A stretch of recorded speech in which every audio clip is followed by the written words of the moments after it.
جو میں نے اللہ سے مانگا. فقال یا ابا عبداللہ. دوسری دعا کیا تھی کہ اور اللہ آپ کے علم میں سے ہم کو کچھ عطا فرمائے. اب یہاں سے سنیے آپ, یہ ابھی بھی جو وہ چیزیں نہیں ہیں مقدمہ, لیکن وہ بھی امام کا ہی مقدمہ بڑا زبردست.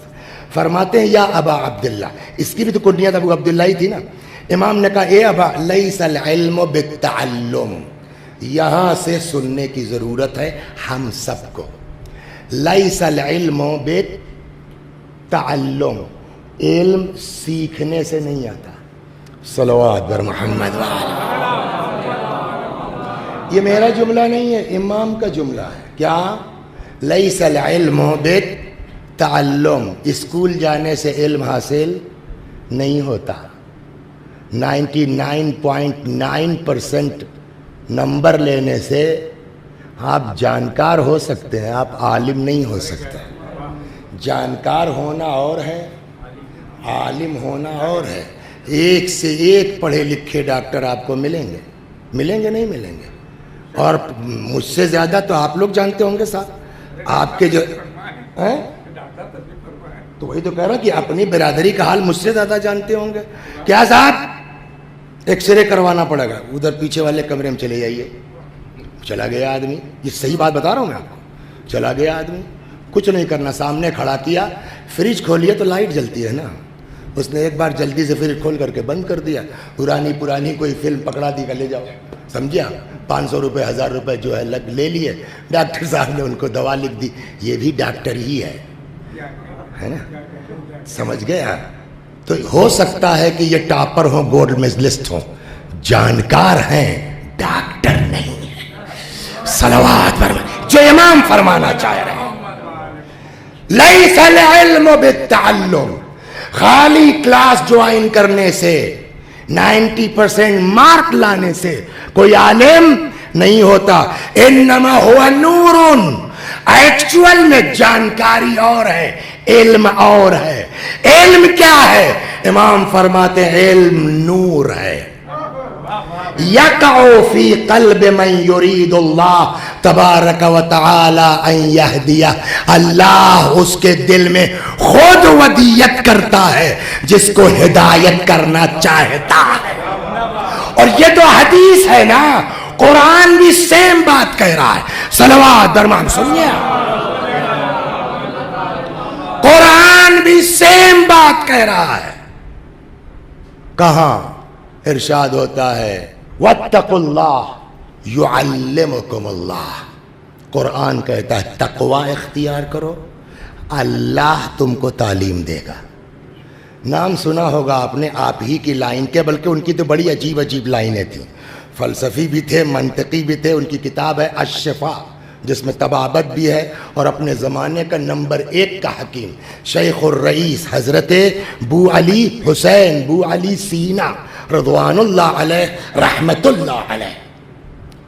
بو علی سینا خود فرماتے ہیں کہ جب میں ارسطو وغیرہ کی کتابیں پڑھتا تھا نا, تو کبھی کبھی بعض پیج, پورا پیج پڑھ گئے اوپر سے نکل جاتی تھی, سمجھ ہی نہیں آتا تھا کہہ کیا رہا ہے. بو علی سینا جن کا آج کوئی جواب نہیں ہے طب میں, اور ایسے علاج, کبھی اس طرح کی کوئی مجلس ہو یا ڈاکٹری پر کوئی جو ہے وہ پروگرام ہو تو بلائیے تو میں بو علی سینا پڑھوں تب کہ کیسے کیسے ڈھنگ سے اس آدمی نے علاج کیا. ہمیں ہڈی اسپیشلسٹ وہ ہیں, زہر کے اسپیشلسٹ وہ ہیں, دل کے وہ, کیا کیا نہیں تھا اس آدمی کے پاس. لیکن اپنے بارے میں وہ کیا کہتے ہیں کہ میں بڑے بزرگوں کی کتابیں پڑھتا تھا, کبھی کبھی پورا پیج نکل جاتا تھا, سمجھ ہی نہیں آتی تھی.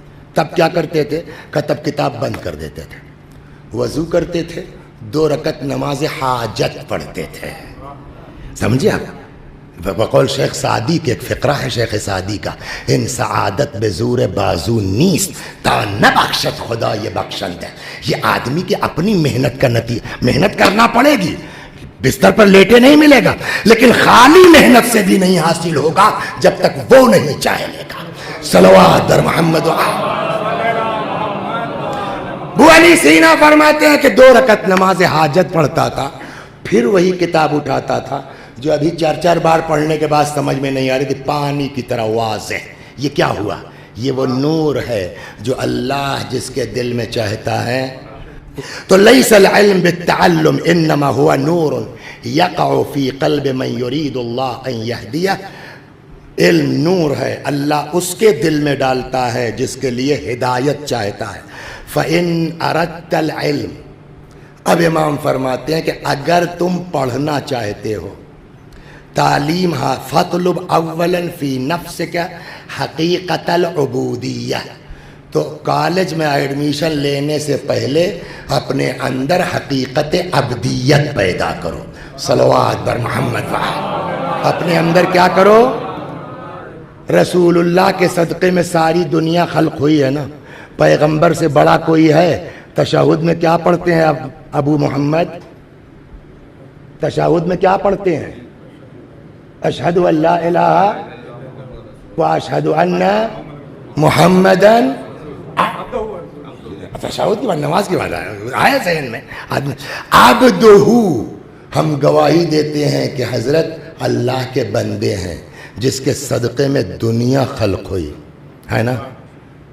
اگر اس کی بندگی کا اعلان نہیں کرو گے تو کسی کی نماز قبول. جناب عیسیٰ پیدا ہوئے، سب سے پہلا جملہ کیا کہا؟ انی عبد اللہ، میں اللہ کا بندہ ہوں. مولائے کائنات کو اللہ نے جو کچھ عطا فرمایا ہے اس میں کوئی مولا کا شریک ہے سر؟ عین اللہ، وجہ اللہ، لسان اللہ، خلیفت اللہ، کوئی امیر. وہ وحدہ لا شریک، تو اس نے فضائل میں بھی مولا کو لا شریک بنایا ہے نا. لیکن کسی ایک پر مولا نے فخر کیا ہے؟ میرا کیا کہنا جی، میں عین اللہ ہوں، میں وجہ اللہ ہوں، میں لسان اللہ ہوں. کہیں مولا نے جو ہے وہ اظہار کیا اس طرح کا؟ ایک جگہ. کہاں؟ فرماتے ہیں الہی کفا بی عزن ان اکون لک عبدا، میری عزت کے لیے یہی بہت ہے کہ میں تیرا بندہ ہوں. یہی امام فرماتے ہیں اگر پڑھائی کے لیے جانا تو پہلے بندہ بن جاؤ. This is what's meaning of عبدیت، بندگی. ہر زمانے میں اسٹیٹس سمبل الگ الگ ہوتا ہے. ایک زمانہ وہ تھا کہ میاں کے پاس 2 گھوڑا ہے، کام بھر کا ہے، کافی ضرورت نہیں ہے، لیکن 2 اور لے آئے. کیوں؟ اس لیے کہ فلانے چاہ کے پاس 3 ہے اور اس سے چھوٹے ہم تھوڑے ہیں. سنا ہوگا آپ نے. اسٹیٹس سمبل بدلتا. ایک زمانہ وہ تھا کہ صاحب ارے پورے گاؤں میں خالی ان کے پاس ٹیلی فون ہے، وہ اسٹیٹس کا معیار تھا. ایک زمانہ وہ آیا کہ صاحب جو ہے وہ کار کسی کے پاس ہے، اب سب کے پاس کار بھی ہے، اب سب کے پاس. تو وہ ایک دور وہ تھا کہ جب جو ہے اسٹیٹس مینٹین ہوتا تھا غلاموں اور کنیزوں سے. 10 غلام ہیں، 15 کنیزیں ہیں، ضرورت نہیں ہے، مگر اسٹیٹس مینٹین کرنے کے لیے 2-4 اور خرید لائے. ویسے کیسا مارکیٹ میں غلام خرید لیں. ایک دھان پان سا دبلا پتلا لڑکا مل گیا، ہمیں کتنے کا ہے؟ تو جو بیچنے والا کہنے لگا بھیا مثلاً عام غلام 10 روپے کا مل جائے گا. اس نے کہا 100 کا ہے. ہمیں ایکسٹرا کا 1000 غلام مل جائیں گے جائے 10 کے جتنے کو. کہنے لگے صاحب خاص بات ہے اس میں. کا کیا؟ کہ یہ غلام بندگی کا طریقہ جانتا ہے. یہ بھی تھا جوہر شناس. اس نے کہا اگر یہ بات ہے تو 10 کا مال 100 میں لے لوں گا. میں لے لیا، خرید لیا، لے کے آ گیا. تو ان کے پاس تو پہلے سے غلام موجود تھے. تو پرانے ادھر آؤ جی سر، کہ یہ جو نیا غلام لونڈا آیا اس کو لے جا کے تہخانے میں بند کر دو. بلا وجہ بند کر دیا. کہا جاؤ دیکھو کچھ بھوک کی شکایت کر رہا ہے. کچھ نہیں صاحب، پڑا ہوا ہے، کھانا پینا بند. 2-4 ڈنڈے مار کے آ جاؤ. گئے بلا وجہ اس غلام کی پٹائی کر کے چلے آئے. کہا کچھ چیخا، کہا نہیں صاحب پڑا ہوا ہے. کہا جاؤ ذرا صاحب شکنجا میں کسو. کوئی اعتراض نہیں. اچھا نکال لو. مالک نے نکالا. کہ یہ بتاؤ میں نے بلا وجہ تم کو قید خانے میں ڈالا، تہخانے میں ڈالا؟ کہ سر آپ جانیے میں نے بلا وجہ تمہارا کھانا پانی بند کیا ہے. کہ آپ جانیے بلا وجہ میں نے کوڑے لگوائے. کہ آپ جانیے میں نے بلا وجہ جو ہے وہ تم کو شکنجا کسوایا. کہ آپ جانیے. تو مالک تب کے کہتا بھائی آپ جانیے کہ رٹ لگائے ہو، تم کو نہیں تکلیف ہوئی؟ کہنے لگا یہ صاحب ہم تو ٹھہرے بندے. بندہ اسی کہتے ہی اس کو ہے کہ جس کا اپنا کوئی اختیار نہ ہو.